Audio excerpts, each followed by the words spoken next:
Ja, navnet mitt er Einar Mathisen. Opprinnelig så er jeg fra Nyvoll.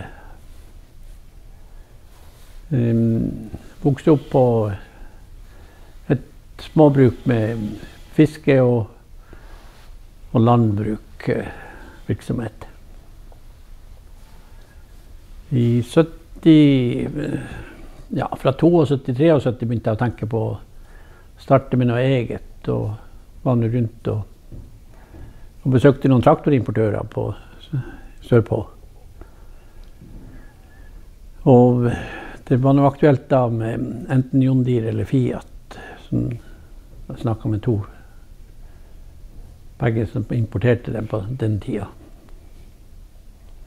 Så ble det noe Fiat, og i 77 så solgte første Fiaten. Det var oppe i Karasjok.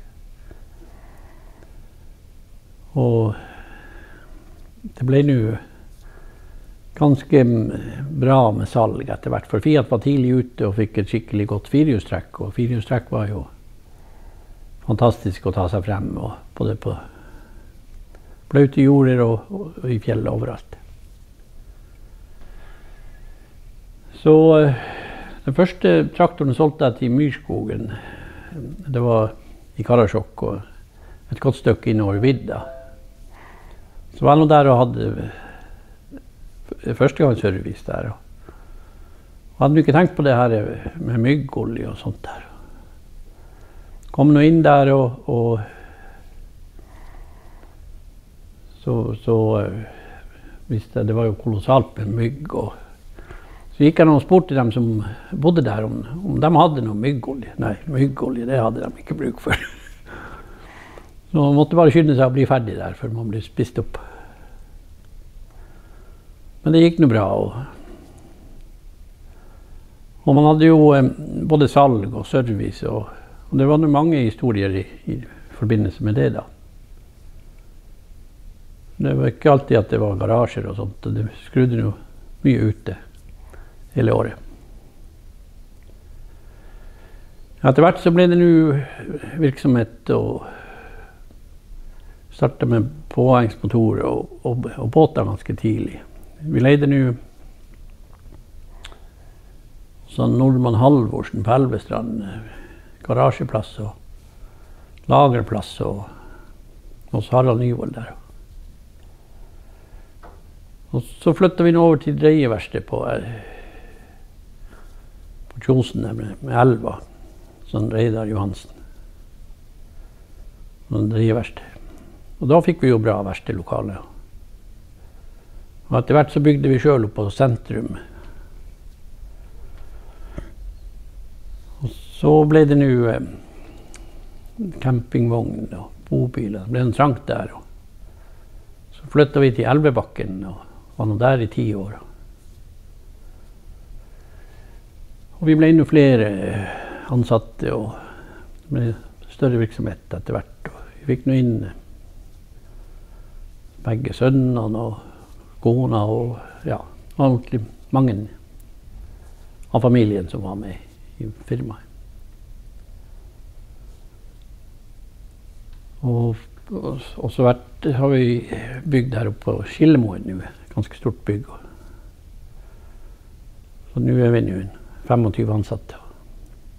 Jo da, det hadde vi jo. Til å begynne med så hadde vi jo ikke lastebil, og det var jo mye hjulkjøring. Og dieselen var jo ikke så god, så det var jo tilsette parafin for å få motoren å gå. Jeg husker en gang jeg og Per Frisk hadde vært og levert en ny traktor i Tana. Og vi kjørte nå med traktor og med følgebil, vanlig personbil. Så tok vi bytte en traktor der og begynte å kjøre det fra Tana. Det gikk noe greit. Når vi kom midt opp i Tanadalen eller i port eller noe rundt omkring der, så var det jo noen og 40 kuldegrader, og da frøs noen mot dieselen, så den stoppet noen traktoren. Og så begynte vi å slepe den, og tenkte vi skulle se om vi klarer å slepe den til Karasjok. Og det gikk noe greit, og vi slepte nå mange mil oppover. Og så var det nå sier jeg til kompisen at det bare kjører litt fortere, for det går noe riktig bra det her. Så øker han noe litt på fart. Og i en unnabakke så tok jeg litt inn på, liksom, for ikke å kjøre over tauet, så bremset jeg litt, og traktoren slo seg jo rundt med en gang. Men den holdt liksom på veien og snurret den der. Så vi fikk noe på den på slep igjen. Men da var styringen blitt så stiv og frosen at det gikk ikke an å svinge hjulene. Og derfor var det vanskelig å rette opp når det ble litt sleng. Men det gikk nå det også. Vi kom nå til slutt i Karasjok, men fikk. Du har vært oppe i Kautokeino også mange turer? Jo da, vi var jo mange turer der. Altså. I Autsi der så hadde vi jo, det var jo veldig utbygging da, på 80-tallet kanskje, der av nydyrking og oppblomstring av jordbruk. Og da fikk vi jo solgt mange traktorer der. Og en gang så, de hadde jo Statens Myrselskap, det skulle være noen trøndere der som var, og hjelpte på å kjøre traktorer og dyrke der. Og jeg hadde en traktor med firehjulstrekk som demonstrerte og kjørte og harva der. Og kjørte meg nå helt fast der i en bløt plass på jordet der.